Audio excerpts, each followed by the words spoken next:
Hello everyone, I welcome you all to my channel learn with Nikhat में। So आप सभी लोग कैसे हैं? अगर आप लोगों ने मेरा फर्स्ट वीडियो देखा होगा, उसमें हमने यही डिस्कस किया था विच और दैट के बीच में डिफरेंस क्या है।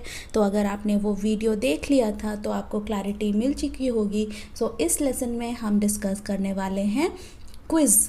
तो क्विज़ में आपको क्या करना है, आपको पहले मैं क्वेश्चन दिखाऊंगी, you will pause the video, you will decide your answer on your own and after that you will play the video. I'll show you the answer as well as I'll give you the explanation. In this way we'll do the quiz here, right? So let's start here with the first question on this slide. So everyone get ready, just have a look at it, read it and decide your answer. इन दोनों sentences को देखिए और decide कीजिए कि कौन से sentence में दोनों सेंटेंसेस में से कौन सा सेंटेंस सही है। ठीक है, तो देखिए, His bike that has a great mileage is very expensive. Sounds good? Okay. Next वाला देखिए, His bike which has a great mileage is very expensive. ये भी सही है, मीनिंगफुल हैं दोनों के दोनों। बट अगर आपने फर्स्ट लेसन देखा था तो आप डेफिनेटली आइडेंटिफाई कर पाएंगे कि कौन सा सेंटेंस सही है। तो जैसे कि मैंने आपको समझाया, फर्स्ट लेसन में आपको चेक करना है क्या, essential part and non essential part. तो हम सेकेंड सेंटेंस से चेक करते हैं और देखते हैं, his bike which has a great mileage. तो ये जो क्लॉज है which has a great mileage, अगर हम इसको रिमूव कर दें तो हमारा सेंटेंस क्या बनता है, his bike is very expensive. So हमारे सेंटेंस को कहने का मेन मकसद क्या है, what is the message we want to convey through this sentence. So the message is, हम बोलना चाहते हैं कि उसकी बाइक बहुत महंगी है, बहुत एक्सपेंसिव है। So here great mileage is not the essential information, that's why to convey the non-essential information we use the relative pronoun which. So the second sentence here is absolutely correct. Here you are not going to use that. So here the correct answer will be the second sentence. Let's move to the next question. Okay, देखिए everyone, first देखिए, sandals that have high heels make my feet hurt. Okay, meaningful है। Next, sandals which have high heels make my feet hurt.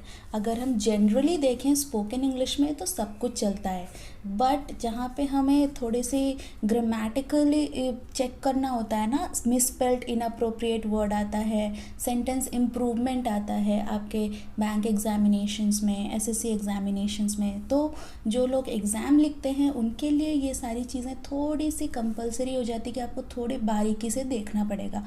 जहाँ बात करने की बारी आती है वहाँ पे बिल्कुल you don't need to worry, you can speak whatever you want, because if you start worrying about all these small mistakes in spoken English, you cannot communicate well. You'll be you'll hesitate. So to avoid that hesitation, spoken English is different from this written English. Okay, so let's check which one is correct. देखिए, second sentence से check करते हैं, sandals which have high heels make my feet hurt. तो sandals which have high heels, अगर which have high heels clause को हम यहाँ से रिमूव कर दें तो क्या मीनिंग निकलेगा, sandals make my feet hurt, मतलब हर सैंडल ही मेरे फीट को हर्ट करते हैं। Is it the meaning do we want to convey? So here which वाला पार्ट जो है वो एसेंशियल है, this information needs to be added here, otherwise our meaning is not clear. That's why here second sentence is not correct, first sentence is correct, because वहाँ पे essential information रखा गया है with the help of relative pronoun. तो relative pronoun अपने पहले जाने वाले नाउन सैंडल्स के बारे में रिलेट कर रहा है इंफॉर्मेशन। देखिए sentence, sandals that have high heels, this is the essential information, so our correct answer will be the first sentence. I hope it's clear. Let's move to the next question. देखिए, first sentence क्या है यहाँ पर, the wrist watch that his friend had gifted him is very precious to him. Okay, the wrist watch which his friend had gifted him is very precious to him. देखिए, तो second sentence से हमेशा आप check करिए, आपको clarity ज़्यादा मिलेगी. तो देखिए इस सेकेंड सेंटेंस में अगर विच his friend had gifted him, ये वाला पार्ट क्या एसेंशियल है या नॉन एसेंशियल है, तो यहाँ पे आपको सेंटेंस को थोड़ा गौर से देखने की ज़रूरत है. ये दोनों सेंटेंसेस ही करेक्ट हो सकते हैं, डिपेंड्स ऑन द सिचुएशन. ठीक है, तो देखते हैं कौन से सिचुएशन में ये सेकंड वाला सेंटेंस सही होगा. So the situation should be, आप हैं लिसनर, मैं हूँ स्पीकर. मैं बता रही हूँ आपको the wrist watch which his friend, third person is his friend, हम किसी को इंडिकेट करके बता रहे हैं कि which his friend had gifted him is very precious to him. मतलब कि आपको पता है कि वो वाला रिस्ट वॉच जो रमेश, सुरेश, जो भी किसी ने थर्ड पर्सन ने पहना हुआ है, वो रिस्ट वॉच उसके फ्रेंड ने दिया था, ये चीज़ आपको पता है. मैं बस एक एक्स्ट्रा डिटेल ऐड करना चाहती हूँ. अगर हम दोनों स्पीकर और लिसनर को हमको पता है उस थर्ड पर्सन के रिस्ट वॉच के बारे में, in that case this second sentence will be absolutely correct. Okay, first वाले सेंटेंस में आइए. The wrist watch that his friend had gifted him is very precious to him. इस first वाले sentence में आप है लिसनर, आपको पता नहीं है कि जिस हिज के बारे में, जो रमेश या जो भी आपका फ्रेंड है उसने जो वॉच पहना है उसके बारे में आपको पता नहीं है. I am telling you this for the first time. Okay, that's so to indicate particular information, specific information about something which was not known before. In that case, the first sentence will be absolutely correct.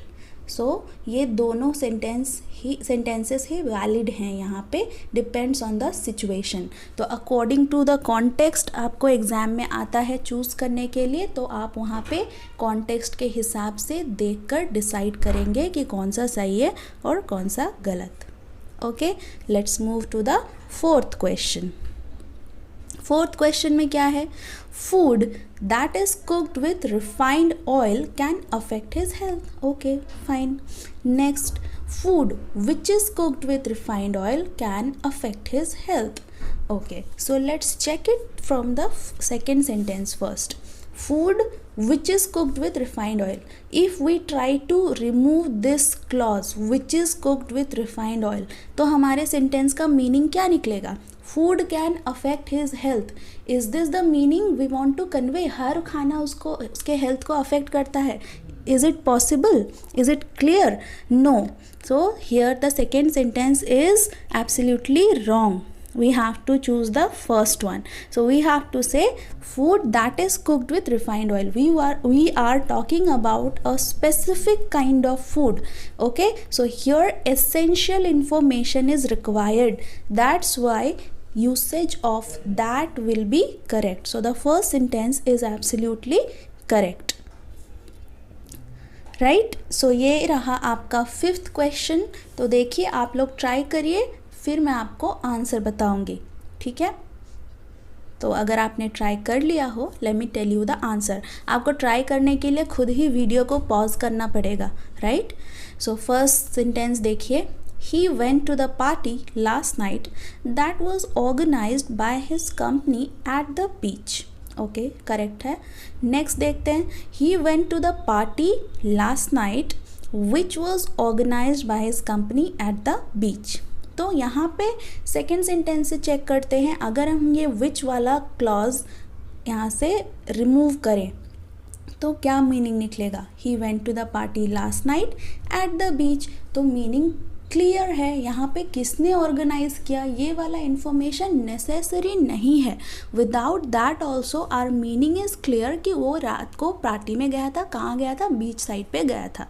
ठीक है, तो अगर हम organised by company add करते हैं तो बस हम एक एक्स्ट्रा डिटेल दे रहे हैं. It is not the essential part कि इसको रिमूव कर देने से कोई मीनिंग ही नहीं निकलेगा सही से, तो ऐसा तो नहीं है.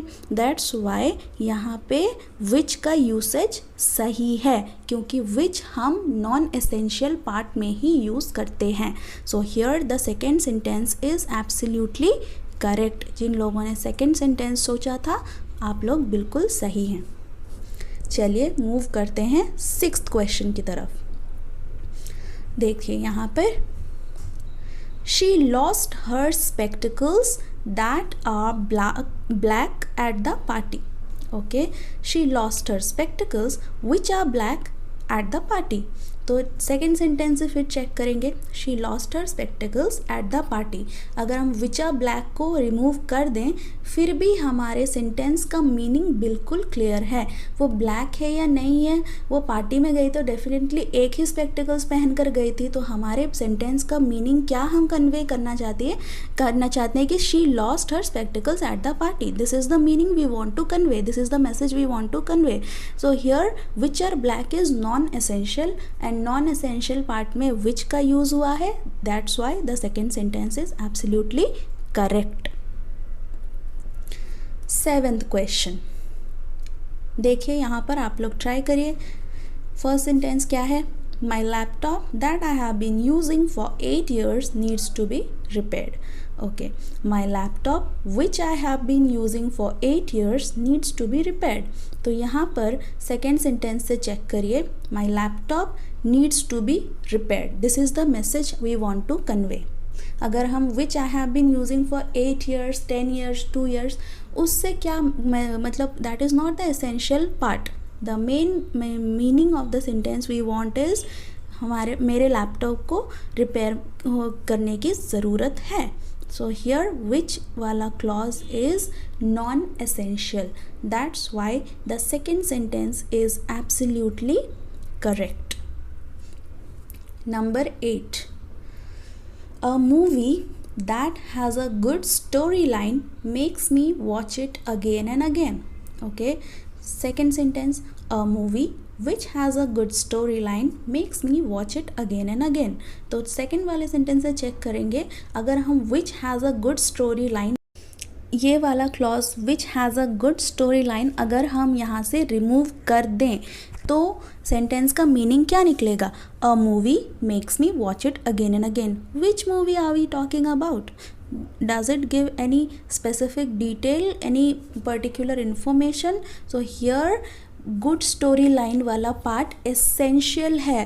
We cannot remove it, we can't get rid of it, if you remember, which we have discussed in the last class.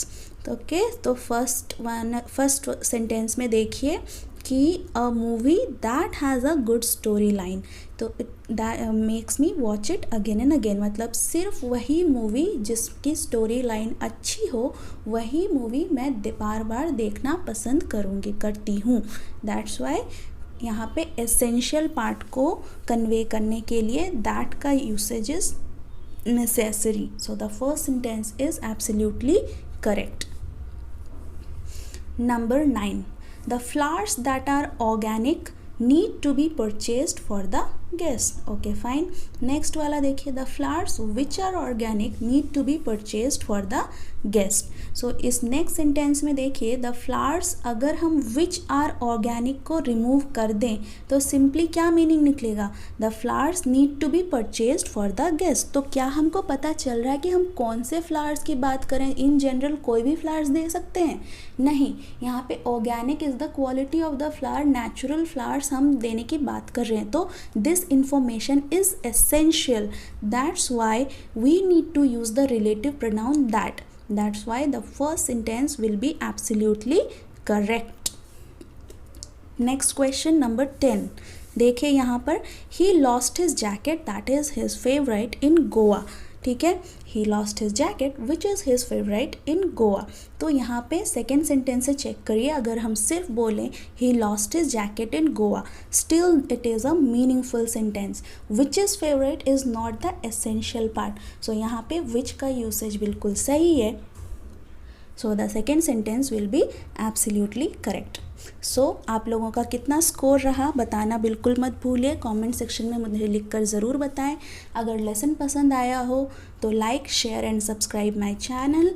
Press on the bell icon.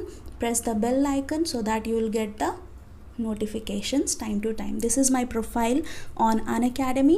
You can visit there and also watch my recorded lessons. Thank you very much for